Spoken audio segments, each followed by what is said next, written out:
Hello students. आज हम अपना नया सब्जेक्ट शुरू करने जा रहे हैं, that is RDBMS, relational database management system. In the last semester you have studied the subject introduction to database systems. उस सब्जेक्ट में हमने बेसिक डेटाबेस सिस्टम के कॉन्सेप्ट्स के बारे में पढ़ा, डेटाबेस अप्रोच की एडवांटेजेस के बारे में और वो कैसे बेनिफिशियल है ट्रेडिशनल फाइल बेस्ड अप्रोच से, उसके बारे में पढ़ा और डिफरेंट आर्किटेक्चर्स के बारे में स्टडी किया। इसके अलावा हमने डिफरेंट मॉडल्स के बारे में पढ़ा और उन मॉडल्स में हमने रिकॉर्ड बेस्ड डाटा मॉडल्स के बारे में पढ़ा था। तो रिकॉर्ड बेस्ड डाटा मॉडल्स में हमने 3 तरह के मॉडल्स पढ़े थे, network model, hierarchical model and relational model. तो जो आज हम एक नया सब्जेक्ट स्टार्ट करने जा रहे हैं वो रिलेशनल मॉडल के ऊपर बेस्ड है। तो रिलेशनल मॉडल के बेस पर हम जो डेटाबेस सिस्टम स्टडी करते हैं that is relational database system, और उसे मैनेज करने के लिए जो हम DBMS यूज़ करेंगे वो क्या है, रिलेशनल डेटाबेस मैनेजमेंट सिस्टम। तो रिलेशनल डेटाबेस मैनेजमेंट सिस्टम क्या होगा, एक ऐसा सॉफ्टवेयर जो हमें हेल्प करता है डेटाबेस को डिफ़ाइन करने में, उसे कंस्ट्रक्ट करने में, उसे मैनिपुलेट करने में by some relational capabilities. It means कि जो हम relational database management system subject study कर रहे हैं उसमें हमने रिलेशनल डेटाबेस सिस्टम के बेसिक कॉन्सेप्ट्स के बारे में पढ़ना है, रिलेशंस को हम कैसे नॉर्मलाइज कर सकते हैं उसके बारे में पढ़ेंगे, रिलेशनल डेटाबेस मैनेजमेंट सिस्टम किस पर्टिकुलर लैंग्वेज के थ्रू रिलेशनल डेटाबेस के साथ एक यूज़र को इंटरेक्ट करवा सकता है, दैट इज़ SQL के बारे में हम पढ़ेंगे और PL SQL के बारे में हम पढ़ेंगे। तो हम आज के इस लेक्चर में स्टार्ट करने जा रहे हैं relational model concepts and codes rule. Let us start the session. आज के इस लेक्चर के हमारे जो ऑब्जेक्टिव्स हैं वो कुछ इस तरह से हैं। इस पर्टिकुलर लेक्चर को लर्न करने से हम बेसिक कॉन्सेप्ट हैं जो रिलेशनल मॉडल के उसके बारे में अंडरस्टैंडिंग लेंगे और डिफरेंट जो कोड रूल्स हैं जिसे हम कोड्स 12 रूल्स के नाम से जानते हैं उसके बारे में पढ़ेंगे, जो कि स्पेसिफिकली रिलेशनल डेटाबेसेस के लिए डिफ़ाइन किए गए हैं और रिलेशनल डेटाबेसेस की क्या इम्पोर्टेंस है उसके बारे में हम जानेंगे। तो आज के इस लेक्चर को हम स्टार्ट करते हैं। Relational model. तो रिलेशनल मॉडल क्या है, डॉक्टर EF कोड ने, जो कि IBM में काम कर रहे थे, उन्होंने 1970s में एक मॉडल प्रपोज किया था जिसे उन्होंने रिलेशनल मॉडल का नाम दिया था। तो रिलेशनल मॉडल एक रिकॉर्ड बेस्ड मॉडल है जिसमें जो भी हम डाटा रिप्रेजेंट करना चाहते हैं उसे रिलेशंस की टर्म में रिप्रेजेंट करेंगे। तो वो रिलेशन क्या है, सेट ऑफ रिकॉर्ड्स होंगे, मीन्स उस रिलेशन में हम जो रिकॉर्ड्स को स्टोर करेंगे और वो रिकॉर्ड्स हमारे एंटायर डेटाबेस, जो कम्युनिटी हम जिसके लिए हम डेटाबेस बना रहे हैं उस कम्युनिटी को रिप्रेजेंट करेगा। तो जो डेटाबेस है वो किस फॉर्म में रिप्रेजेंट करना है, as a collection of relations.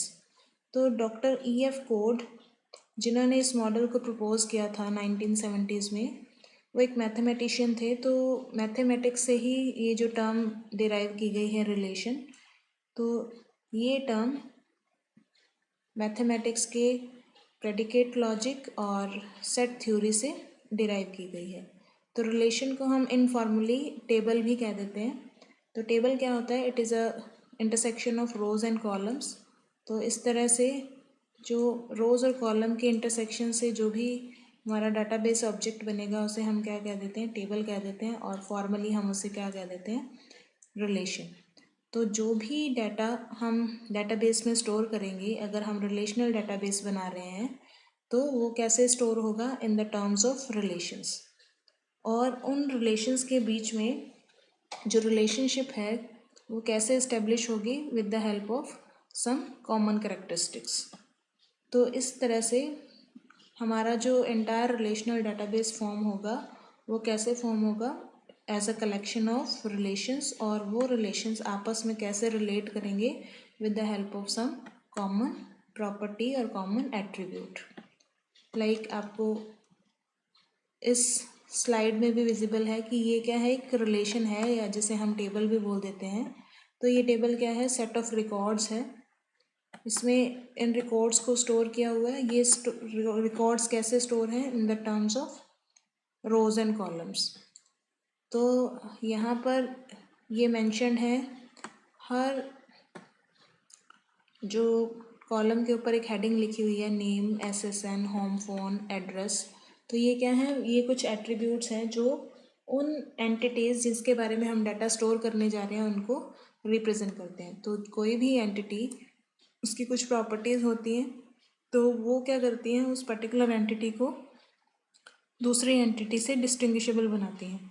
तो जो भी हम एंटिटी हमारे डेटाबेस में जिसके बारे में हम डाटा स्टोर करने जा रहे हैं उसे रिप्रेजेंट करना चाहते हैं, तो हम उसे in the terms of records या टपल्स के फॉर्म में रिप्रेजेंट करेंगे, और उनमें जो वैल्यूज़ होंगी वो कैसे होंगी, करस्पॉन्डिंग टू दीज एट्रीब्यूट्स। तो जो भी हम रिलेशंस के बीच में रिलेशनशिप्स इस्टेब्लिश करेंगे वो कैसे इस्टेब्लिश होगी, with the help of some common attributes. और इस तरह से जो हमारा डेटाबेस फॉर्म होगा, जो एंटायर डेटाबेस की ऑर्गेनाइजेशन होगी, वो क्या है, इजी टू अंडरस्टैंड होगी, इजी टू यूज़ होगी बाय द यूज़र्स। तो बेसिक स्ट्रक्चर क्या रहता है, क्योंकि हम रिलेशनल डेटाबेस को in the terms of relations represent कर रहे हैं, तो उस डेटाबेस को मैनेज करने के लिए जो सॉफ्टवेयर हम यूज़ करेंगे that is called as relational database management system, RDBMS। तो जो भी RDBMS, हम किसी भी तरह का RDBMS सॉफ्टवेयर यूज़ कर सकते हैं, किसी भी वेंडर का। तो वो RDBMS क्या करता है, जो फिज़िकल इम्प्लीमेंटेशन है उस डेटाबेस की, उसे यूज़र से हाइड करता है और यूज़र फ्रेंडली एनवायरनमेंट है जो क्रिएट करता है, जिसकी हेल्प से जो यूज़र्स हैं उस डेटाबेस को इजीली यूज़ कर सकते हैं, इजीली अंडरस्टैंड कर सकते हैं। तो यूज़र्स को क्या है, डेटाबेस किस फॉर्म में दिखेगा, in the terms of tables, और उस टेबल में क्या है, जो डाटा है वो स्टोर्ड होगा। तो टेबल को हम फॉर्मली रिलेशन भी कह रहे हैं, और वो रिलेशन कैसे फॉर्म हो रहा है, रिलेशन में एट्रीब्यूट्स होंगे। तो एट्रीब्यूट्स क्या हैं, वो सेट ऑफ करेक्टरिस्टिक्स हैं जो एक टेबल में हमने शो की है, और वो किसे रिप्रेजेंट करता है, जो सेट ऑफ एंटिटीज़ हमने डेटाबेस में जिसके बारे में डाटा स्टोर करना है उसकी प्रॉपर्टीज़ को रिप्रेजेंट करते हैं। और वो टेबल्स किसकी हेल्प से रिलेट करेंगे हम एक दूसरे के साथ, with the help of some shared attributes. Like मैंने कहा कि मैं एक डेटाबेस फॉर्म कर रही हूँ यूनिवर्सिटी का, तो उसमें एंटिटीज़ क्या क्या हो सकती हैं, स्टूडेंट एंटिटीज़ हो सकती हैं, इंस्ट्रक्टर एंटिटीज़ हो सकती हैं। तो स्टूडेंट्स को कुछ इंस्ट्रक्टर टीच कर रहे हैं, तो स्टूडेंट्स के जो टेबल है उसमें मैंने एक कॉलम डाल दिया इंस्ट्रक्टर ID। तो इंस्ट्रक्टर टेबल और स्टूडेंट टेबल के बीच में जो रिलेशनशिप है वो किसकी हेल्प से फॉर्म हो जाएगा, with the help of instructor ID। तो अगर मुझे इंस्ट्रक्टर ID पता है तो मैं उस पर्टिकुलर स्टूडेंट को कौन सा इंस्ट्रक्टर टीच कर रहा है उसके बारे में इंफॉर्मेशन ईजिली डिराइव कर सकती हूँ, किसकी हेल्प से, with the help of this common attribute. तो इस तरह से हम क्या करते हैं, जो हमारी डिफरेंट टेबल्स हैं उनमें रिलेशनशिप इस्टेब्लिश करते हैं with the help of some shared attribute. और इस रिलेशनशिप को हम किस में रिप्रेजेंट कर रहे हैं, रिलेशनल स्कीमा में ही रिप्रेजेंट कर रहे हैं। तो हम दो तरह के टर्म्स यहाँ पर यूज़ कर रहे हैं, एक रिलेशन और एक रिलेशनल स्कीमा। तो रिलेशनल स्कीमा क्या है, उस रिलेशन का स्ट्रक्चर शो करेगा। लाइक मैंने कहा ये पर्टिकुलर रिलेशन है स्टूडेंट, इस रिलेशन का नाम क्या है, स्टूडेंट। तो इस स्टूडेंट रिलेशन का स्ट्रक्चर क्या होगा, रिलेशन स्कीमा क्या होगा, name, SSN, home phone, address, office phone, age, GPA। तो ये जो एट्रीब्यूट्स हैं ये क्या फॉर्म कर रहे हैं, इस पर्टिकुलर स्टूडेंट रिलेशन का स्कीमा, क्योंकि ये क्या कर रहे हैं, स्ट्रक्चर की इंफॉर्मेशन प्रोवाइड कर रहे हैं कि इस पर्टिकुलर रिलेशन में किस तरह की इंफॉर्मेशन है जो वो स्टोर्ड होगी। तो इस रिलेशन में किस तरह की इंफॉर्मेशन स्टोर हो रही है, स्टूडेंट के बारे में इंफॉर्मेशन स्टोर हो रही है, स्टूडेंट का नाम, स्टूडेंट का SSN, स्टूडेंट का home phone number, address, office phone number, age और GPA की इंफॉर्मेशन। तो ये जो सेट ऑफ एट्रीब्यूट्स हैं ये रिलेशन का स्कीमा फॉर्म कर रहे हैं। जब हम इस रिलेशन में कुछ वैल्यूज़ पॉपुलेट कर देंगे corresponding to the different students, तो वो क्या बनाएगा, रिलेशन का इंस्टेंस फॉर्म करेगा। तो इस रिलेशन इंस्टेंस में क्या है, मान लिया मेरे पास यहाँ पर 5 टपल्स हैं, 5 रिकॉर्ड्स हैं, 5 स्टूडेंट्स की इंफॉर्मेशन है। तो इसे हर रिकॉर्ड को हम क्या बोल देते हैं, टपल बोल देते हैं या रो बोल देते हैं। इनफॉर्मली हम इसे रो बोल देंगे, फॉर्मली हम इस पूरे टेबल को क्या बोल रहे हैं, रिलेशन बोल रहे हैं, और इन रिकॉर्ड्स को क्या बोल रहे हैं, टपल्स बोल रहे हैं, और इन कॉलम्स को क्या बोल रहे हैं, एट्रीब्यूट्स बोल रहे हैं। तो ये कुछ बेसिक टर्म्स हैं जो हमें रिलेशनल मॉडल को पढ़ते टाइम समझनी है। और जैसा कि मैंने पीछे भी बताया कि जो हमारा पूरा का पूरा डेटाबेस है वो कैसे मैनेज होता है, with the help of RDBMS होता है, और वो कैसे मेंटेन्ड होता है as a collection of relations. तो रिलेशन में हमारे पास क्या होंगी, सेट ऑफ टपल्स होंगी जो क्या बता रही हैं, एक जो रियल वर्ल्ड में जो सिमिलर टाइप की एंटिटीज़ हैं उसे रिप्रेजेंट कर रही है। लाइक मैंने अभी स्टूडेंट का एग्जांपल दिया, तो स्टूडेंट रिलेशन में क्या होगा, एक यूनिवर्सिटी में जो स्टूडेंट्स पढ़ रहे हैं उसके बारे में इंफॉर्मेशन स्टोर्ड होगी। तो वो सारे स्टूडेंट्स क्या हैं, सिमिलर प्रॉपर्टीज़ को शेयर कर रहे हैं। लाइक हर स्टूडेंट का नाम है, हर स्टूडेंट का SSN नंबर है, हर स्टूडेंट का home phone, age, GPA information. तो ये सिमिलर टाइप की एंटिटीज़ हैं। तो वो सिमिलर टाइप की एंटिटीज़ हम कैसे रिप्रेजेंट कर रहे हैं, as a set of tuples, और वो सेट ऑफ टपल्स हम एक रिलेशन में स्टोर कर रहे हैं। तो और टपल हम किसे कह देंगे, टपल क्या है, is a list of attribute values that each describe an aspect of an entity. तो टपल में क्या होगा, सेट ऑफ वैल्यूज होंगी। वो सेट ऑफ वैल्यूज किसके करस्पॉन्डिंग होंगी, सेट ऑफ एट्रीब्यूट्स के करस्पॉन्डिंग। लाइक ये एक अनदर एग्जांपल है, सप्लायर रिलेशन है। इस सप्लायर इंफॉर्मेशन का स्ट्रक्चर क्या है, supplier number, supplier name, supplier address, supplier city and supplier status. तो यहाँ पर जो ये सप्लायर नंबर 21 और इस तरह से इसकी पूरी इंफॉर्मेशन बता रखी है, इसी तरह से सप्लायर नंबर 32, सप्लायर नंबर 37। तो ये क्या है, ये कुछ सेट ऑफ टपल्स हैं जो सेट ऑफ सप्लायर्स को रिप्रेजेंट कर रही हैं। वो सेट ऑफ सप्लायर्स क्या हैं, सिमिलर टाइप की प्रॉपर्टीज़ को शेयर कर रहे हैं। तो इन्हें हमने बोल दिया सेट ऑफ टपल्स। ठीक है, ये सेट ऑफ टपल्स हैं, और ये क्या है, एक सिंगल टपल है। तो हर एक टपल क्या बता रही है, list of attribute values. Like ये जो टपल है इसमें क्या है, सप्लायर नंबर के करस्पॉन्डिंग वैल्यू क्या है, 21। सप्लायर नेम के करस्पॉन्डिंग वैल्यू है डेलिनवास, और सप्लायर एड्रेस के करस्पॉन्डिंग है 240 avenue of the Americas. Supplier city के करस्पॉन्डिंग न्यूयॉर्क, और सप्लायर स्टेटस के करस्पॉन्डिंग 20। तो ये जो सेट ऑफ वैल्यूज़ हैं, जो लिस्ट ऑफ वैल्यूज़ हैं, वो क्या है, इन लिस्ट ऑफ एट्रीब्यूट्स के करस्पॉन्डिंग है। तो ये एक टपल फॉर्म कर रही है। इसी तरह से 32 वाली जो टपल है ये एक टपल फॉर्म कर रही है। ठीक है, इसी तरह से ये थर्ड टपल फॉर्म कर रही है, फोर्थ, फिफ्थ, इस तरह से ये सेट ऑफ टपल्स हैं। तो ये सेट ऑफ टपल्स हमारा एक रिलेशन बना रहा है, और हर एक टपल में क्या है, कुछ लिस्ट ऑफ वैल्यूज़ हैं जो उस पर्टिकुलर एंटिटी को डिस्क्राइब कर रही है। अब स्टूडेंट स्ट्रक्चर की बात करें तो ये क्या है, स्टूडेंट हमारे रिलेशन का नाम है, और ये जो कॉमा सेपरेटेड हमने कुछ लिख रखा है वो क्या है, एट्रीब्यूट का नाम है। तो स्टूडेंट रिलेशन का जो स्कीमा है वो कैसे रिप्रेजेंट होगा, as a collection of attributes. तो इस स्टूडेंट रिलेशन के एट्रीब्यूट्स क्या हैं, student number, name, home phone और एड्रेस। तो ये 4 एट्रीब्यूट स्टूडेंट का स्ट्रक्चर फॉर्म कर रहे हैं। इसी तरह से कोई प्रोफेसर रिलेशन है, टेबल है हमारे पास, तो SSN, name, home phone, office phone और ईमेल, ये क्या बना रहे हैं, प्रोफेसर टेबल का, प्रोफेसर रिलेशन का स्ट्रक्चर फॉर्म कर रहे हैं। इसी तरह से कोर्स हमारी एक रिलेशन है, उसमें कोर्स नंबर और कोर्स नेम, ये क्या है, कोर्स का स्ट्रक्चर फॉर्म कर रहे हैं। तो ये क्या है, रिलेशनल स्कीमा। फिर बात आती है डोमेन की। तो डोमेन क्या है, सेट ऑफ पॉसिबल वैल्यूज़ जो एक पर्टिकुलर कॉलम अटेन कर सकता है, स्टोर करवा सकता है, उस रेंज ऑफ वैल्यूज़ में से ही कोई वैल्यू है जो उस एट्रीब्यूट के करस्पॉन्डिंग हम स्टोर कर सकते हैं। मैंने कहा कि जेंडर अगर कोई कॉलम है तो जेंडर में मैंने स्पेसिफाई कर दिया कि या तो मेल हो सकती है इसकी वैल्यू या फीमेल हो सकती है। तो मैंने ये दो वैल्यूज़ स्पेसिफाई कर दी। ये क्या बता रहा है, ये सेट ऑफ वैल्यूज़ है, इन सेट ऑफ वैल्यूज़ में से ही कोई एक वैल्यू ये जेंडर एट्रीब्यूट स्टोर करवा सकता है। मीन्स इस जेंडर एट्रीब्यूट में या तो हम मेल स्टोर कर सकते हैं या फीमेल स्टोर कर सकते हैं, एम या एफ। इसके अलावा कोई भी अल्फ़ाबेट मैं यूज़ करूँ तो वो क्या है, इनवैलिड माना जाएगा। तो वो क्या है, इसकी डोमेन का पार्ट नहीं है। तो डोमेन क्या है, specifies a range of admissible values for an attribute type.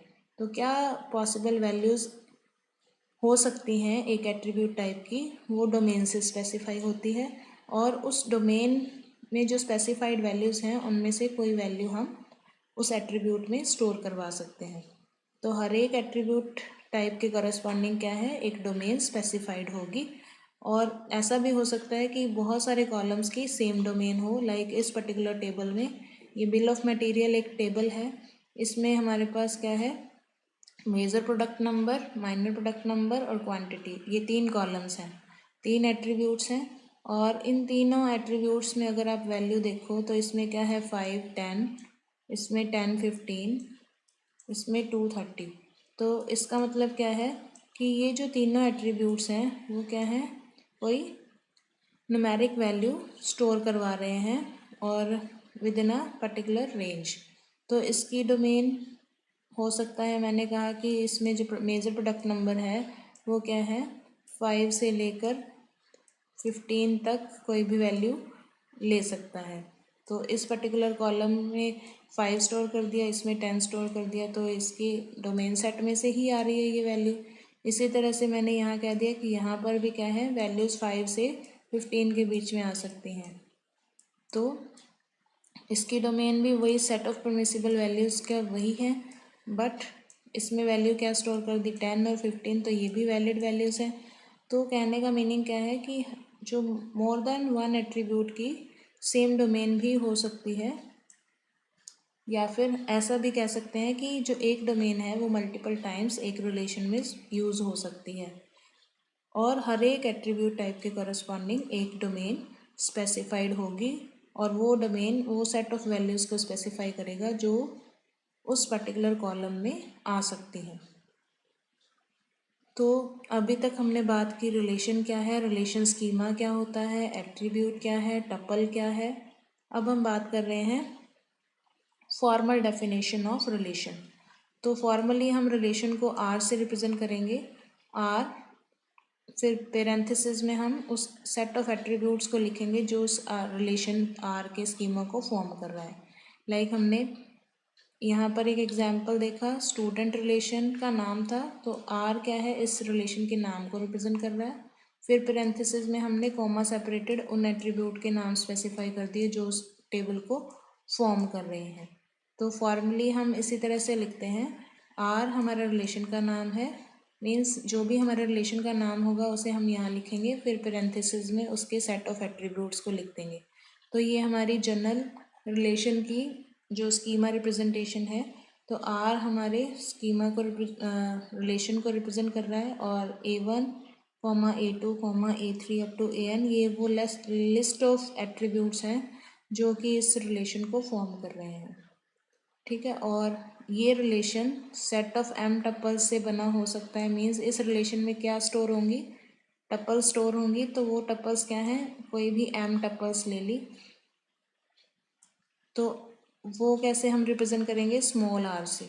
ठीक है, तो r क्या बता रहा है, रिलेशन के इंस्टेंस को बता रहा है कि एक पर्टिकुलर टाइम ऑफ इंस्टेंट पे हमारे पास उस पर्टिकुलर रिलेशन में कितनी टपल्स स्टोर होंगी।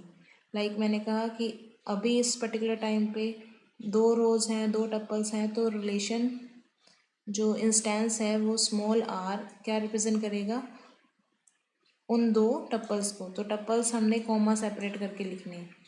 तो ये जो रिलेशन इंस्टेंस है आर, वो किससे बना है, दैट इज़ इक्वल टू, फिर अपने करली ब्रैकेट स्टार्ट की, T1, T2, T3 up to TM। तो ये M नंबर ऑफ टपल्स इस पर्टिकुलर रिलेशन में एक पर्टिकुलर टाइम इंस्टेंट पे स्टोर्ड है। तो मान लिया इस टाइम पे 2 रोज स्टोर्ड हैं, इसके 10 मिनट बाद 4 रोज और इंसर्ट कर दी मैंने उस टेबल में, तो 4 टपल्स और आ गई, तो 6 टपल्स होगी। तो ये क्या कर रहा है, M क्या है, कोई भी फाइनाइट नंबर ऑफ टपल्स को रिप्रेजेंट कर रहा है। और यहाँ पर हर टपल TI क्या रिप्रेजेंट कर रही है, set of values, list of values.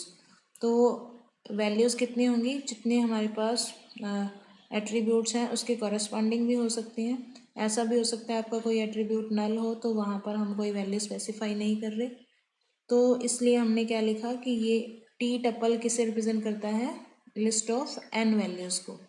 और यहाँ पर ऑर्डर्ड इसलिए लिखा हमने क्योंकि ये हमने इस जो एट्रीब्यूट के ऑर्डरिंग के बेसिस पे हमने इन लिस्ट ऑफ वैल्यूज़ की भी ऑर्डरिंग कर दी। तो हर एक टपल में ये जो V1 V2 V3 ये वैल्यू स्टोर्ड हैं वो किसके करस्पॉन्डिंग है, इन एट्रीब्यूट्स के करस्पॉन्डिंग जो A1 A2 A3 up to AN हमने स्पेसिफाई किए। तो फॉर्मली हमने कहा कि रिलेशन R को हम कैसे रिप्रेजेंट करेंगे, R रिलेशन का नाम, फिर पेरेंथेसिस में उसके सेट ऑफ एट्रीब्यूट्स जो उस रिलेशन को फॉर्म कर रहे हैं। उसके बाद रिलेशन स्कीमा इस तरह से डिफाइन हो गया। और रिलेशन का इंस्टेंस हम कैसे स्पेसिफाई करते हैं, relation instance can be defined as set of M tuples. इसे हम स्मॉल r से रिप्रेजेंट करेंगे, that is equal to set of tuples T1 T2 Tm, और where by each tuple T is an ordered list of n values. और T को हम कैसे represent करेंगे, T is equal to angle brackets में हमने specify कर दिया V1 V2 V3 up to Vn, where each Vi represent value corresponding to the attribute AI। ठीक है, तो each value Vi is an element of the corresponding domain. अब domain क्या है, डोमेन ऑफ AI। तो AI यहाँ पर क्या रिप्रेजेंट कर रहा है, एट्रीब्यूट, ith एट्रीब्यूट। तो हर एक एट्रीब्यूट की करस्पॉन्डिंग एक डोमेन होती है, तो उस डोमेन से ही ये Vi वैल्यू है जो वो डिराइव होगी, ली जाएगी और उस पर्टिकुलर एट्रीब्यूट की जो सेल है उस सेल में स्टोर की जाएगी। या फिर ये वैल्यू अगर डोमेन में से नहीं है तो वो नल भी हो सकती है। तो नल मीन्स कोई भी मिसिंग वैल्यू या इनएप्लीकेबल वैल्यू जिसे हम इस पर्टिकुलर टाइम मोमेंट पे स्टोर नहीं करवा सकते या प्रोवाइड नहीं करवा सकते, तो उसे हम किसकी हेल्प से रिप्रेजेंट करते हैं, विद द हेल्प ऑफ नल।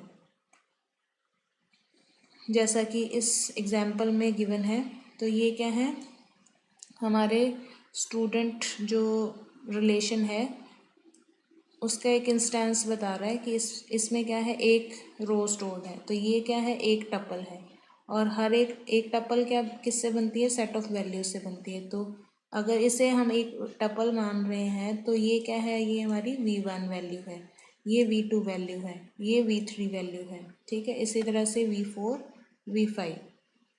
ठीक है, और ये VIs कैसे डिफाइन हुई है, corresponding to these attributes A1 A2 A3 up to AN।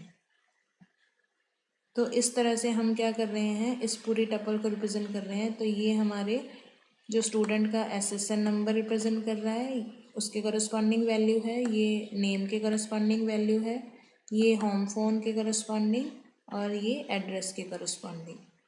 इसी तरह से हमारी प्रोफेसर रिलेशन है, उसका एक इंस्टेंस हम बता रहे हैं। तो इस इंस्टेंस में हमने एक टपल का एग्जांपल लेके बताया कि ये क्या है, हमारे प्रोफेसर की ID है, SSN नंबर है, उसके बाद प्रोफेसर का नेम, फिर होम फ़ोन नंबर जो कि नल है, नहीं स्पेसिफाइड, प्रोवाइड नहीं किया गया बाय प्रोफेसर, फिर ये ऑफिस फ़ोन नंबर है, और ये उसकी ईमेल ID है। ठीक है, इसी तरह से हमारे पास एक रिलेशन है कोर्स। तो कोर्स का इंस्टेंस हम बता रहे हैं, इसमें हमारे पास क्या है, कोर्स ID और कोर्स नेम। तो कोर्स ID की करस्पॉन्डिंग वैल्यू है 10 और कोर्स नेम की करस्पॉन्डिंग वैल्यू है प्रिंसिपल्स ऑफ डेटाबेस मैनेजमेंट। तो इस तरह से हम रिलेशनल डेटाबेस को रिप्रेजेंट कर सकते हैं in the terms of relations. इसके साथ साथ आपको कुछ और टर्म्स भी बता देती हूँ मैं। कि हर एक रिलेशन की एक डिग्री होती है। वो डिग्री कैसे स्पेसिफाई करते हैं, उस रिलेशन में कितने नंबर ऑफ कॉलम्स हैं वो उस पर्टिकुलर रिलेशन की एक डिग्री फॉर्म करती है। लाइक इस पर्टिकुलर रिलेशन में कितने कॉलम्स हैं, 5 कॉलम्स हैं। Supplier number, supplier name, supplier address, supplier city and supplier status. तो इस पर्टिकुलर रिलेशन की डिग्री क्या हुई, 5। ठीक है, इस रिलेशन की डिग्री हुई 5। और एक टर्म होती है कार्डिनैलिटी। तो कार्डिनैलिटी क्या स्पेसिफाई करती है कि एक रिलेशन में कितने नंबर ऑफ टपल्स स्टोर्ड हैं एक पर्टिकुलर टाइम इंस्टेंट पे, वो उसकी कार्डिनैलिटी बताती है उस टाइम इंस्टेंट पे। तो इस पर्टिकुलर रिलेशन में मान लिया 6 रोज स्टोर्ड है, तो इस रिलेशन की कार्डिनैलिटी क्या है, 6 है। तो ये हमारी टपल्स होती हैं। और कितने नंबर ऑफ टपल्स एक रिलेशन में स्टोर्ड हैं उसे हम कार्डिनैलिटी बोलते हैं। ये हमारी टपल्स हैं, ये हमारे एट्रीब्यूट्स हैं, ये एट्रीब्यूट के करस्पॉन्डिंग वैल्यूज़ हैं। और ये वैल्यूज़ कहाँ से आएंगी, उस एट्रीब्यूट के करस्पॉन्डिंग जो डोमेन स्पेसिफाइड है उससे आएंगी। और ये हमारे रिलेशन का नाम है जिसे हम इनफॉर्मली टेबल भी बोल देते हैं, इसे हम रो भी बोल देते हैं, इसे हम कॉलम भी बोल देते हैं। ठीक है, तो this is all about basics of relational database management system, जिसमें हमने बेसिक कॉन्सेप्ट्स के बारे में पढ़ा। और नेक्स्ट लेक्चर में हम डिस्कस करेंगे कोड्स रूल्स या कोड्स 12 रूल्स। और इस पर्टिकुलर टॉपिक को रेफ़र करने के लिए आप बुक रेफ़र कर सकते हैं, database system concepts by Korth Sudarshan और fundamentals of database system by Navathe. Thank you very much.